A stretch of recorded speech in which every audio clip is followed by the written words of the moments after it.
Is it true that the kids on We Can Be Heroes do their own stunts? Why did Taylor decline making an appearance?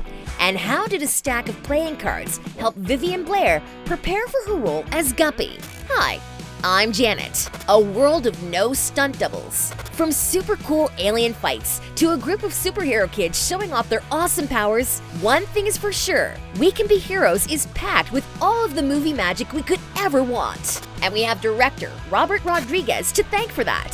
So to help give your eyes a little break from what we assume will be multiple viewings of the superhero movie, we thought we would give you a little glimpse behind the scenes of the Netflix hit. Visiting the set is much like stepping into a world of CGI magic, larger-than-life green screens, and plenty of filmmaking secrets. This newly reimagined world that's based on one of your favorite childhood superhero flicks, Sharkboy and Lavagirl, has everyone asking the very same question. Do the kids actually do their own stunts? Or do they have stunt doubles? And well, it seems that the cast of We Can Be Heroes can add stunt professionals to their list of superhero powers, because they all do in fact do their own stunts. According to 11-year-old Texas actress Yaya Goslin, who plays Missy Moreno in the film, this was her very first time being harnessed and swung up in wires, and she loved every single minute of it. The same could be said for her co-star, Vivien Blair, who plays Guppy. According to the 8-year-old actress, her love for Taekwondo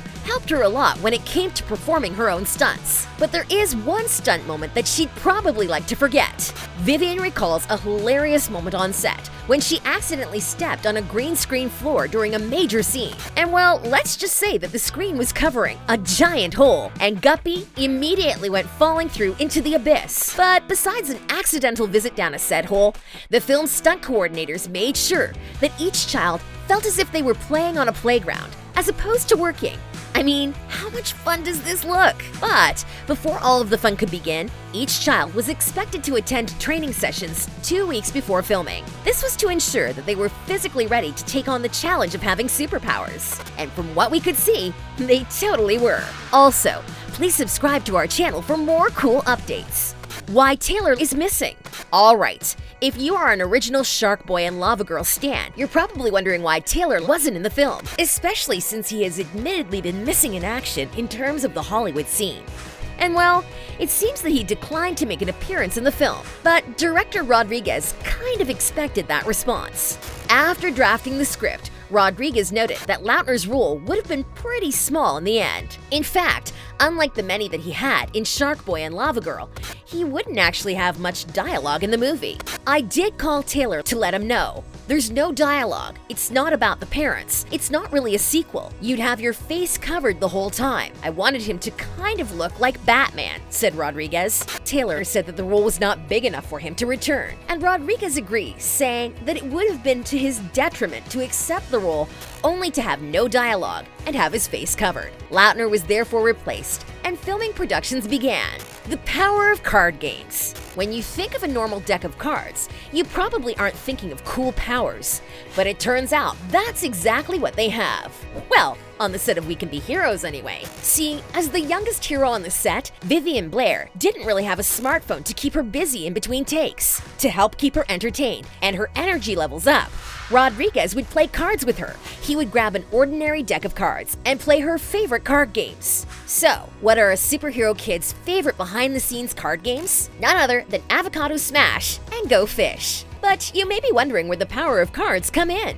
Well, they ended up playing a major role in helping get the right reactions out of Vivien whenever it was time to film. In order to help the 8-year-old react to something that wasn't actually there, Rodriguez would play around with the cards behind the camera in order to film her reactions, and it seemed to have worked. Just look at her high energy levels. Attack! So, it's safe to say that we probably shouldn't underestimate the power of playing cards ever again. The director's superpowers.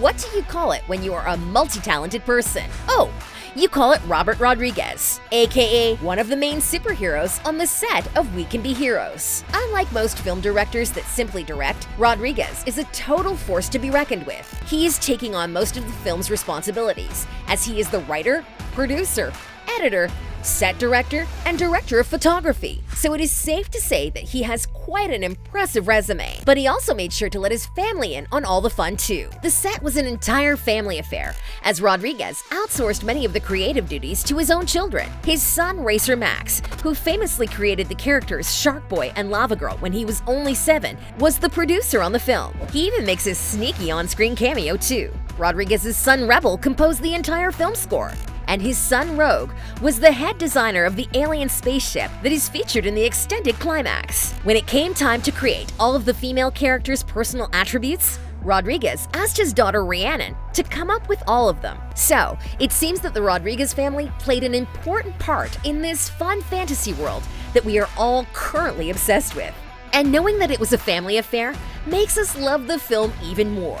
Awesome special effects! Whether you are a kid yourself, a lover of all things superheroes, or just looking to take life a little less seriously, taking in all of the film's amazing special effects will have you fully absorbed in the superhero world. And it seems that people can't stop raving about it. I mean, how cool was this scene?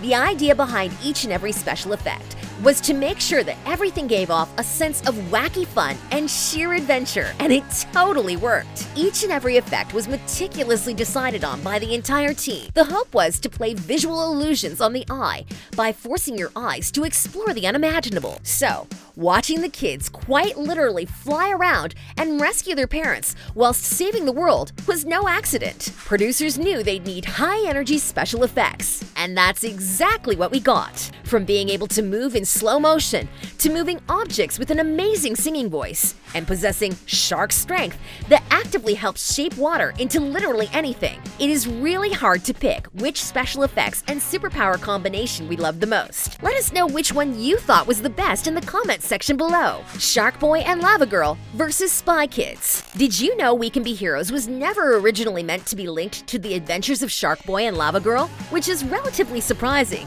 seeing the final version of the film. According to Rodriguez, he chose to exclude Sharkboy and Lavagirl from the film because he wanted the script to have an original story. Once he had completed that version of the script, he later realized that he needed to add in a few adult superheroes to the film. He toyed around with adding his characters Carmen and Ginny Cortez from his Spy Kids franchise, but later found it to feel a tad forced.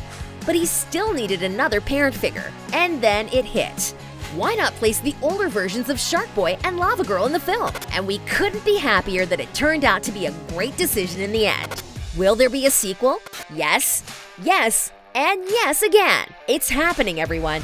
All of your favorite superhero goodness will be coming in We Can Be Heroes 2. And if you are just as surprised as us to find out that a sequel was already announced, so is Yaya.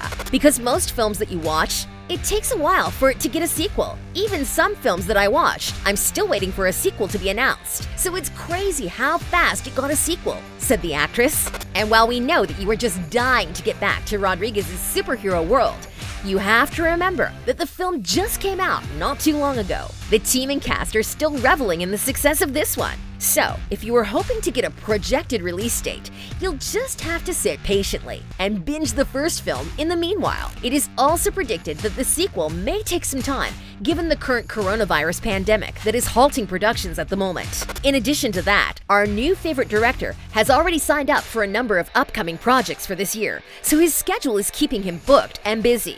One of the latest projects might intrigue you though, as he is said to be involved in Disney Plus's The Book of Boba Fett, a spin-off of The Mandalorian, where he is an executive producer. According to reports, The Book of Boba Fett is expected to be released in late 2021. That means, if our calculations are correct, at best, we will be seeing a sequel for We Can Be Heroes 2 in mid to late 2022. But, as we have all just discovered, Rodriguez is an actual real-life superhero with incredible powers when it comes to film.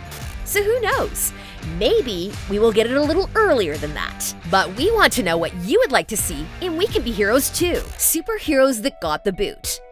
In the film, we see a number of extremely talented children kick some serious alien butt. But did you know that there were a few other superhero children that were meant to join the group? That's right. In the original script, there were more than 11 superhero children. And while adding to the powerful bunch did seem tempting, it was later decided that it would have been overkill to have so many. So some serious superhero cuts happened. But we thought it would be cool to find out what some of their superpowers would have been. One of the superheroes would have been known for their toxic farts. We know. Crazy, right? One more would have been extremely large. Another with Hulk-like arms. And one specific superhero kid would have had the ability to know it all. As in, know everything about everything. And while we may not have gotten a chance to see or even meet these superheroes, we would have loved to have seen who they would cast in these roles. If you had been in the casting director's chair, would you have kept any of these superhero characters? And what would you like to see happen in the We Can Be Heroes sequel? Let us know in the comments section below. And don't forget to give the video a big ol' thumbs up if you enjoyed it. Thanks for watching.